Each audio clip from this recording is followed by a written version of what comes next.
Hello everyone. Today, I'd like to share one of the most fascinating cases in financial risk management, the MGRM case. At first glance, it this appears to be a story about a company whose hedging strategy failed, but when we examine it more closely, we discover something much more important. The hedge itself was not necessarily wrong. Instead, the company underestimated how liquidity cash flows, accounting rules, and market conditions could interact during periods of stress. This case has become a classic example in FRM program because it reminds us that managing financial risk involves much more than choosing the right derivative. It requires understanding how every component of the business works together. Throughout this presentation, we'll see why a company that was economically profitable nearly went bankrupt because it couldn't survive the short-term cash demands created by its own hedge. Let's begin by understanding the company and the risk it was trying to manage. So before discussing the hedge itself, it's important to understand the MGRM business model. So MGRM was the US subsidiary of the German industrial company Metallgesellschaft. So the company entered into a long-term agreements with customers to supply products like gasoline and heating oil at fixed prices, sometimes for periods of up to 10 years. This created certainty for customers, but it also exposes MGRM to one major risk. Imagine agreeing today to sell oil for $25 per barrel over the next several years. If market if market prices later raise to 26 or 27 or even $30, the company must still honor its commitments and sell at $25.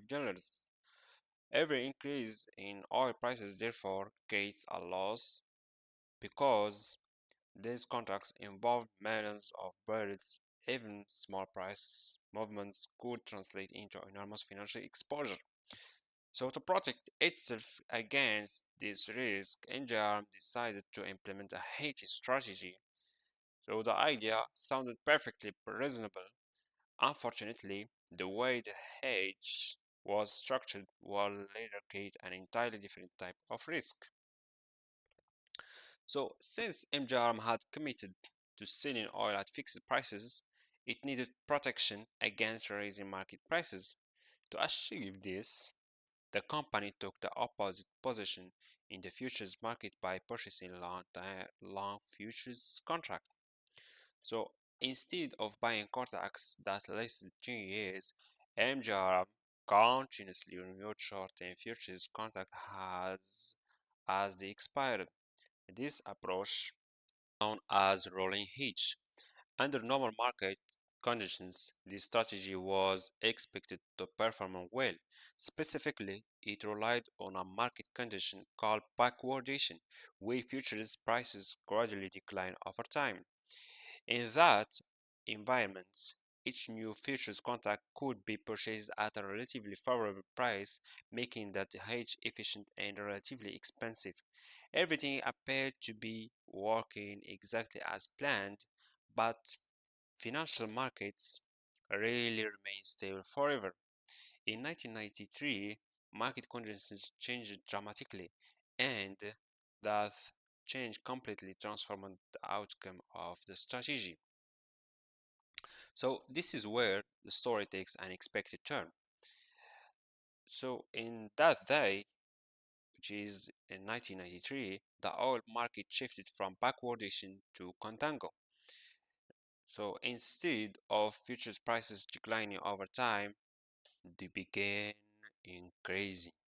Because MGRM relied on a rolling hedge, every time an oil futures contract expired, the company had to purchase a new one at a higher price. These higher prices generated immediate losses on the futures positions.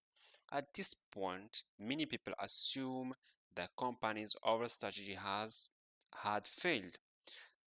Surprisingly, that wasn't the case. The original forward contracts were actually becoming more valuable because spot prices were falling. The real issue was timing. So future contracts require daily settlement. Every day, MGRM received margin calls and had to pay cash immediately. The profits on the forward contracts, however, would only be received years later when the contracts matured. In other words, the company was profitable on paper but running out of cash in reality. This mismatch between immediate cash outflows and delayed cash inflows created a severe liquidity crisis. Ultimately, the problem wasn't profitability, it was cash flow. So, finally, what can we learn from this MGM case? First, hedging reduces one type of risk but often introduces new risks. So a successful hedge must consider not only market exposure but also liquidity, financing, and operational realities. Second, cash flow is just as important as profitability. A company may be economically healthy, but if it cannot meet its short-term obligations, it may still face bankruptcy. Third, liquidity risk. So liquidity risk should never be underestimated. MGRM experienced both funding liquidity risk because it struggled to raise cash from margin calls and trading liquidity risk because unwinding such large futures positions took time. Finally, accounting and financial reporting also matter. The company had to recognize losses on its futures contract immediately, while the gains on its forward contracts were not reflected in its financial statements. As a result, investors and lenders saw only the losses, making it even harder for the company to obtain financing. The MGRM case reminds us that effective risk management is never just about derivatives. It is about understanding how markets, cash flows, accounting liquidity, and financing all interact. The ultimate objective of risk management is not simply to eliminate risk. It is to ensure that the organization can survive periods of market stress while continuing to achieve its long-term objective. So, thank you for watching.